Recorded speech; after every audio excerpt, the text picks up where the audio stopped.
طبعا الوقت ده والشتا ده محتاج فتة العدس الجميلة دي، وندوق ونقول بسم الله. اهو بصوا بقى. مساء الخير متابعيني الكرام، يا رب تكونوا في احسن حال واتم صحة دايما يا رب. الشتاء والبرد اللي احنا فيه ده محتاج الاكلة الجميلة الحلوة دي.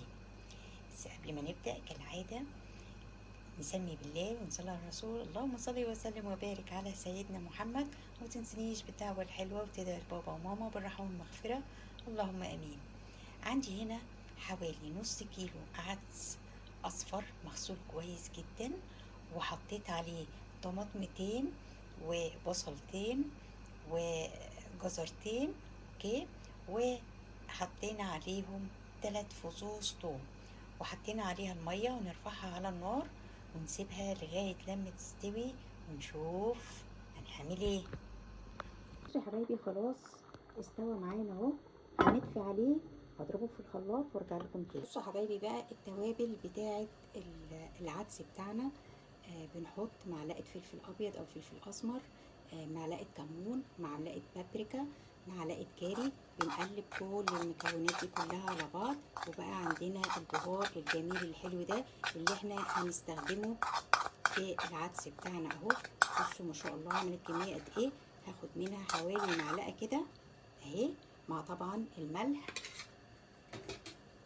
ونقلب الكلام الجميل ده كده اهو مع بعضه ياخد غلوه، وبعدين نشوفها مع بعض. بصوا يا حبايبي بقى، عقبال ما العدس بتاعنا يستوي تعالوا ما اوريكم بقى سر من اسراري في الرز الابيض اللي انا بعمله جنب العدس بتاعي. بصوا بقى، بجيب فصين مستكه ومعلقه ملح وفلفل ابيض، وبروح حطاهم كده ومشوحاهم كويس جدا في قلب الزبده بتاعتي اهو، او لو عايزه تحطي زيت براحتك اهو. يا دوبك حاطه معلقه اهو، مجرد بس ما ريحتهم كده تطلع بروح نازله بالرز بتاعي كده اهو، وابتدي اشوح في الرز بتاعي كده ونشوفه مع بعض. بصوا يا حبايبي اهو، بفضل اقلب فيه كده اهو ما شاء الله، واندمج مع الزبده بتاعتي اهو كده. بقى جاهز ان انا اصب الميه عليه كده اهو، وبعدين هنغطي عليه، ولما يتشرب الميه بتاعته هنهدي عليه، وبعد كده هنروح نشوفه مع بعض. هنعمل جنبيها لسان عصفور اهو، وهحطه برضو عليه شوربة العدس. بصوا انا حمرته، حطيت زبدة وبرضو فصين مستكة وحمرناه بالشكل ده. خدوا بقى التركايه دي بقى وما تراجعوش ورايا، بحط عليه كده شوية مية كده.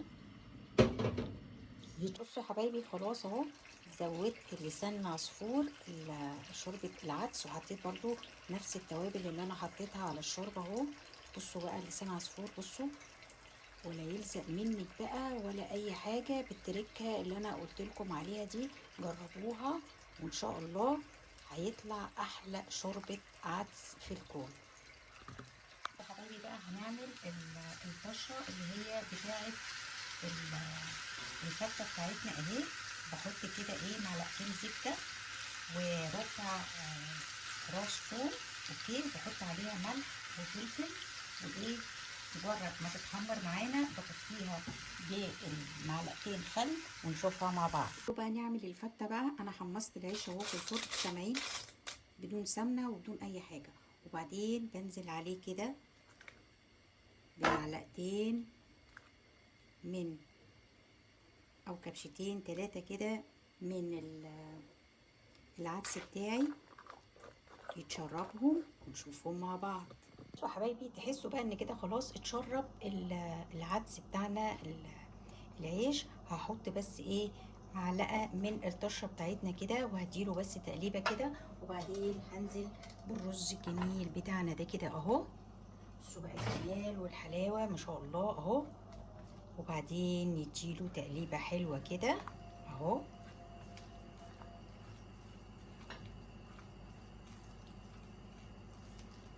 بصوا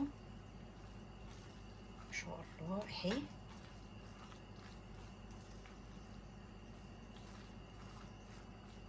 خلاص هنطفي عليه بقى، وبعد كده نحطه في الطبق، وبعدين نحط عليه الطشه بتاعتنا.